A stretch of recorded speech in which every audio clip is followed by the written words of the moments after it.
So RRB, SSC போன்ற போட்டித் தேர்வுகளில் கொஞ்சம் கடினமான கேள்விகள் சதவீதத்திலிருந்து கேட்கணும்னா அவன் இந்த மாடல் தான் வந்து பார்த்தீங்கன்னா செலக்ட் பண்ணுவான்.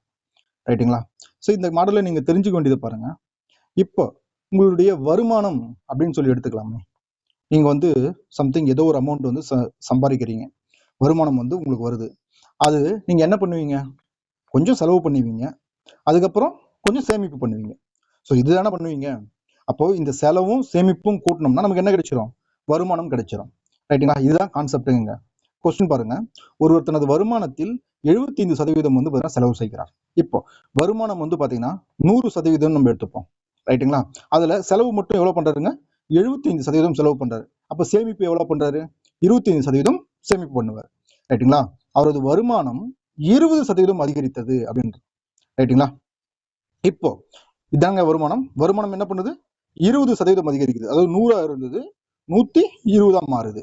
அப்படி மாறும்போது என்ன ஆகுதுன்னா செலவும் 10% அதிகரிக்கிறது. ரைட்டுங்களா? செலவுன்றது இதுதான். 75 செலவு 75 டிவைட் பை 10 நம்ம போட்டோம்னா ஒரு டிஜிட் தள்ளி புள்ளி வச்சா போதும். அப்ப எனக்கு 7.5 கிடைக்கும். ரைட்டுங்களா?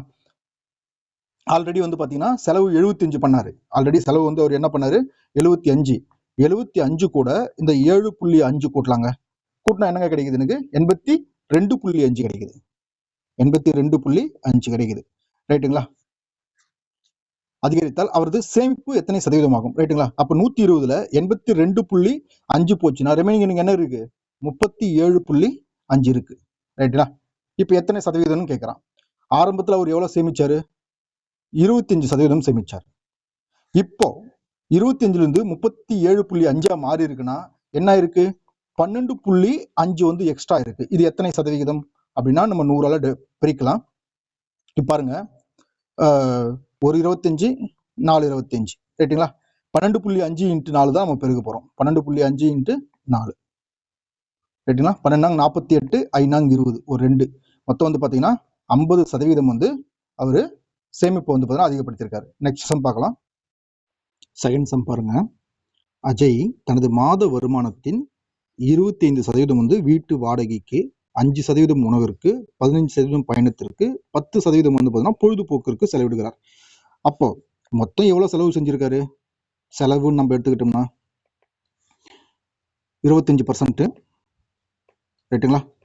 பிளஸ் 5% வந்து பார்த்தீங்கன்னா உணவுக்கு, பிளஸ் ஒரு 15% வந்து பார்த்தீங்கன்னா அவர் போயிட்டு வர போக்குவரத்திற்கு, பயணத்திற்கு, பிளஸ் ஒரு 10% பொழுதுபோக்கிற்கு செலவிடுறாரு. ரைட்டுங்களா?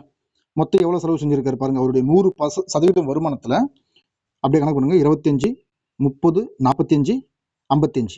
55% வந்து பாத்தீங்கன்னா அவர் செலவே பண்ணிட்டாரு. அப்ப அவர் எவ்வளவு சேமிக்கிறாரு? 55 போச்சுன்னா 100ல 45% வந்து பாத்தீங்கன்னா சேமிக்கிறார். இந்த 45% தான் மீதமுள்ள 22,500. ரைட்டுங்களா? 45% 22,500னா என்ன கேள்வி கேட்கறான்? அவரது மாத வருமானம் என்ன அப்படின்னு கேட்கறான். அப்ப 100% என்ன அப்படின்னு சொல்லி கேட்கறான். ரைட்டுங்களா? இதை சால்வ் பண்ணுங்க. 45 வச்சு சால்வ் பண்ணீங்கன்னா 5 25. ரைட்டுங்களா? அப்போ 5 45 225 500 இருக்கு. இந்த 100 எடுத்து இந்த 500 கூட பெருக்குங்க. 5 ஒரு 00 இந்த 00. ரைட்டுங்களா? அவருடைய மாத வருமானம் 50,000 ரூபாய். ஸோ இது ஆர்ஆர்பி என்டிபிசி 2021 கேட்ட கொஸ்டின். நெக்ஸ்ட் சம் பார்க்கலாம். ரீட்டா தனது வருமானத்தில் 25% வந்து வீட்டு வாடகைக்கும், மீதமுள்ள தொகையில் 30% உணவிற்கும் செலவிடுகிறார். இறுதியில் அவரிடம் 5,250 மீதம் இருந்தால் அவருடைய மொத்த வருமானம் என்ன அப்படின்னு சொல்லிட்டு எஸ்எஸ்சி எம்டிஎஸ் 2023 கேட்டிருக்கான். இப்போ அவங்க கிட்ட எவ்வளவு காசு இருக்குன்னு சொல்லியிருக்காங்களா?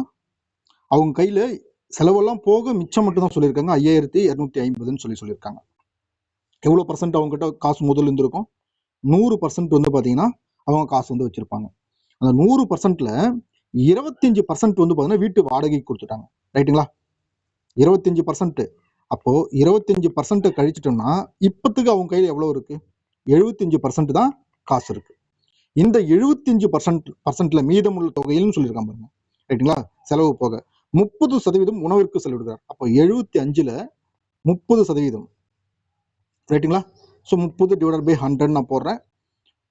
இது வந்து பாத்தீங்கன்னா 325, இது 425. ரைட்டா? 3 3 9 90 பை 4 நீங்க பண்ணீங்கன்னா 2 8 மிச்சம் 1 2 8 5 20 22.5 5%, ரைட்டுங்களா? இப்போ 75ல் மைனஸ் 22.5% கழிச்சுன்னா உங்களுக்கு என்ன கிடைக்குது? 52.5% வந்து பார்த்தீங்கன்னா இருக்கு, ரைட்டுங்களா? இந்த 52.5% தான் அவன் சொன்ன அவங்ககிட்ட இருக்கிற அந்த 5250ன்றது 52.5% தான் அவன் கொடுத்துருக்கிற 5250. ஏன்னா மீதி இவ்வளவு தானே இருக்கு. கேள்வி என்ன? அவங்க கிட்ட இருந்த மொத்த தொகை. அப்ப 100% என்ன அப்படின்னு சொல்லி கேட்கறான், ரைட்டுங்களா? 100% என்னன்னு சொல்லி கேட்கறான். இதை பாருங்க, இதுக்கு பேர் பாக்ஸ் மெத்தட்னு சொல்லுவாங்க. இப்போ 52.5 இங்க 100 இருக்கு. இந்த பாயிண்ட் போனதுக்கோசம் நான் மேல வந்து பாத்தீங்கன்னா 10ல மல்டிப்ளை பண்றேன், இங்கேயும் 10ல மல்டிப்ளை பண்றேன். பண்ணா எனக்கு என்ன கிடைக்கும்? 525ன்றது 5250ன்னு கிடைக்கும். அப்போ 10ல மல்டிப்ளை பண்ணா 1000ன்றது எவ்வளோன்னு கேட்கறான். சரி, ஓகே. 525க்கும் கேன்சல் பண்றேன். இங்க என்ன இருக்கு? 10 இருக்கு. அந்த 10 வந்து பாத்தீங்கன்னா இந்த 1000 கூட பெருக்கிறேன். பெருக்குனா எனக்கு என்ன கிடைக்கும்? 10,000 கிடைக்கும். ஸோ 10,000 தான் அவங்க வாங்கின மொத்த சம்பளம். ஸோ நெக்ஸ்ட் சம் பார்க்கலாம். இதே தேர்ட் கொஸ்டின் வந்து பாத்தீங்கன்னா இன்னொரு மெத்தட்லையும் பார்க்கலாங்க. ஸோ ரீட்டா தனது வருமானத்தில் 25% வந்து பாத்தீங்கன்னா வீட்டு வாடகைக்கு, ரைட்டுங்களா? 25% அவங்க வீட்டு வாடகைக்கு செலவு பண்ணிட்டாங்கன்னா மிச்சம் அவங்க கிட்ட எவ்வளவு இருக்கும்? 75% இருக்கும், ரைட்டுங்களா? இன்ட்டு ஸோ இதுல 75% மீதமுள்ள தொகையில் அப்படின்றா. மீதமுள்ள தொகைனா அந்த 75 தான் இப்போ அவங்க கிட்ட இருக்குது. இதுல 30%, ரைட்டுங்களா? இது 100% நம்ம அப்படின்னு எடுத்துக்கிட்டா கூட இதுல 30% வந்து பாத்தீங்கன்னா செலவு பண்ணிட்டாங்க. அப்ப ரிமைனிங் எவ்வளவு இருக்கும்? அவங்க கிட்ட 70% இருக்கும், ரைட்டுங்களா? செலவிடுகிறார். இறுதியில் அவரிடம் எவ்வளவு இருக்கு? 5250 இருக்கு, ரைட்டுங்களா? இப்போ இந்த பர்சன்டேஜ் போகணும்னா நம்ம என்ன பண்ணுவோம்? 100ஆல டிவைட் பண்ணிப்போம். ஸோ ஆரம்பத்தில் உங்ககிட்ட எக்ஸ்னு ஒரு அமௌண்ட் இருந்துச்சுன்னு வச்சுப்போமே, எக்ஸ்னு ஒரு அமௌண்ட் இருந்தால் வச்சுப்போம். ஸோ இன்ட்டு 70, இந்த பர்சன்டேஜ் போனோம்னா நம்ம என்ன பண்ணுவோம்? Divide by 100 is equal to 5250, ரைட்டுங்களா? ஒரு ஜீரோக்கு ஒரு ஜீரோ வந்து நான் கேன்சல் பண்ணிடுறேங்க. 7 அடிக்கிறேன், 7 49, 35, ரைட்டுங்களா? அப்போ ரிமைனிங் எனக்கு 75க்கும் இந்த 75க்கும் கேன்சல் பண்றேங்க. அப்போ ரிமைனிங் எனக்கு என்ன இருக்கு? 100 இன்ட்டு 100 இருக்கு. இதை பெருக்கினா நமக்கு என்ன கிடைக்கும்? 10,000 கிடைக்கும். நெக்ஸ்ட் சம் பார்க்கலாம். இப்போ இந்த சம் பாருங்க. ஒரு நபரின் வருமானம் 20,000 சொல்லியிருக்கான், ரைட்டுங்களா? அவருடைய வருமானம் எவ்வளோங்க? 20,000 ரூபாய். இது வந்து வருமானம். அவர் தனது வருமானத்தில் 80% வந்து பார்த்தீங்கன்னா செலவு செய்கிறார், ரைட்டுங்களா? ஸோ 20,000த்துல 80% என்னங்க வரும் பாருங்க. 00 கேன்சல் பண்றேன். 2 16, ரைட்டுங்களா? 16,000 செலவே பண்ணிட்டாரு. அப்போ 20,000 வருமானம் நான் எடுத்துக்கிறேன். அதுல வந்து பாத்தீங்கன்னா செலவு சேமிப்புன்னு நான் எடுத்துக்கிறேன். செலவு வந்து பாத்தீங்கன்னா 16,000, சேமிப்பு எவ்வளவு இருக்கும்? 20,000த்துல 4,000 சேமிப்பு இருக்கும். அடுத்து என்ன கேட்கறான் பாருங்க. அவரது வருமானம் 10% உயர்ந்தால் அப்படின்றான்.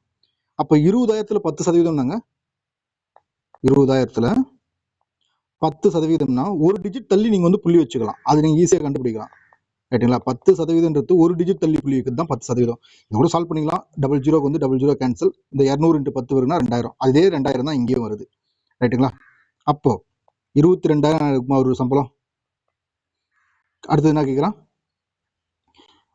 அவர் அதே தொகையை சேமிக்க எவ்வளவு சதவீதம் செலவு செய்ய வேண்டும் அப்படின்னு சொல்லிட்டு RRB குரூப் டில 22 கேட்டிருக்கான். அவர் ஏற்கனவே எவ்வளவு சேமிச்சாரு? அவர் ஏற்கனவே ஒரு 4,000 சேமிக்கிறார், ரைட்டுங்களா? இப்பவும் அந்த 4,000 தான் சேமிக்கணும். அப்ப எவ்வளவு செலவு பண்ணணும் பாருங்க. 22,000த்துல இந்த 4,000 போயிடுச்சுன்னா 18,000 வந்து பாத்தீங்கன்னா என்ன பண்ணணும்? அவரு செலவு பண்ணணும். அது எத்தனை சதவிகிதம் அப்படின்னு சொல்லி கேட்கறான். 22,000த்துல 18,000 வந்து பாத்தீங்கன்னா எத்தனை சதவிகிதம் பாருங்க. 000க்கு 000 நான் கேன்சல் பண்ணிட்டேன். இது 2ஆலே அடிக்கிறேன். 9 2 18, 11 2 22. 9 × 100 வந்து பாத்தீங்கன்னா எனக்கு 9,000 கிடைக்கும். இதை 11ஆல டிவைட் பண்ணுங்க. 8 11 88, மிச்சம் 2 20, ஒரு 11 11, ரைட்டா? மிச்சம் என்ன இருக்கும்? 9 இருக்கும். நான் பாயிண்ட் வச்சுக்கிறேன், 0 வச்சுக்கிறேன். 8 11 88. அப்போ 81.8% தான் ஆன்சர். நெக்ஸ்ட் சம் பார்க்கலாம். ஸோ இந்த சம் பாருங்க. ஏயின் வருமானம் பிஐ விட 40% குறைவுன்றது ஃபர்ஸ்ட் ஸ்டேட்மெண்ட்டாக எடுத்துக்கிறேன். நான் ஏ எடுத்துக்கிறேன், பி எடுத்துக்கிறேன். ரைட்டுங்களா? ஏடைய வருமானம் பிஏ விட 40% குறைவு. இப்போ நான் பிஏ வந்து 100% எடுத்துக்கணும்னா 40% கம்மினா இவர் எவ்வளோ இருப்பார்? 60% இருப்பார். ரெண்டாவது ஸ்டேட்மெண்ட் பாருங்க. ஏ தனது வருமானத்தில் 60% செலவிடுகிறார். ரைட்டுங்களா? ஏ வந்து பார்த்தீங்கன்னா அவருடைய வருமானத்தில் 60% செலவிட்டார்னா மிச்சம் அவர் சேமிக்கிறது எவ்வளோ பர்சன்ட்? 40%. இப்போ 60ல் 40ன்றது வந்து பார்த்தீங்கன்னா எத்தனை சதவிகிதம் அப்படின்னா 00க்கு இந்த 0 கன்சிடர் பண்ணுறேன். 4 24. ரைட்டுங்களா? அவர் 24 ரூபாய் சேமிக்கிறாருன்னு வச்சுனா கூட சரி. நெக்ஸ்ட் பாருங்க. பி தனது வருமானத்தில் 20% சேமிக்கிறார் அப்படின்றான். பியுடைய வருமானம் எவ்வளவு? 100%. அந்த 100ல் 20ன்றது எத்தனை பர்சன்ட்? ரைட்டுங்களா? ஒரு 20 20 100 ஒரு 5 5 2 5 10 அப்போ 20. ரைட்டுங்களா? பி எவ்வளவு சேமிக்கிறாரு? 20 ரூபாய் சேமிக்கிறாரு. அடுத்து பாருங்க. ஏ மற்றும் பியின் மொத்த சேமிப்பு. ஏ மற்றும் பியினுடைய மொத்த சேமிப்பு. ஏ வந்து 24, பி வந்து ஒரு 20. அப்ப என்னாச்சு? 44. அதுக்கப்புறம் என்ன சொல்றான்? அவர்களின் மொத்த வருமானத்தில் எத்தனை சதவிகிதம்? மொத்த வருமானம் என்னங்க? 60 ஒரு பிளஸ் ஒரு 100 160. 160ல் 44ன்றது எத்தனை பர்சன்டேஜ்ன்றது நமக்கு கேட்டிருக்கான் கொஸ்டினா. இப்போ ஒரு 0க்கு ஒரு 0 நான் கேன்சல் பண்றேன். இது 2ஆலே அடிக்கிறேன் பாருங்க. 4ஆல் கூட அடிக்கலாம். நாங்க 16, 11 நாங்க 44. இதை 10 கூட பெருக்குனா 110/4ன்னு வரும். ரைட்டுங்களா? 110 டிவைடட் பை 4. இதை அடிங்க. 2 8. மிச்சம் எவ்வளோ இருக்கு? 3 இருக்கு. 0. 7 28. மிச்சம் 2 இருக்குது. 5 20. ஸோ 27.5% தான் வந்து பார்த்தீங்கன்னா ஆன்சர். நெக்ஸ்ட் சம் பார்க்கலாம். Indus classes.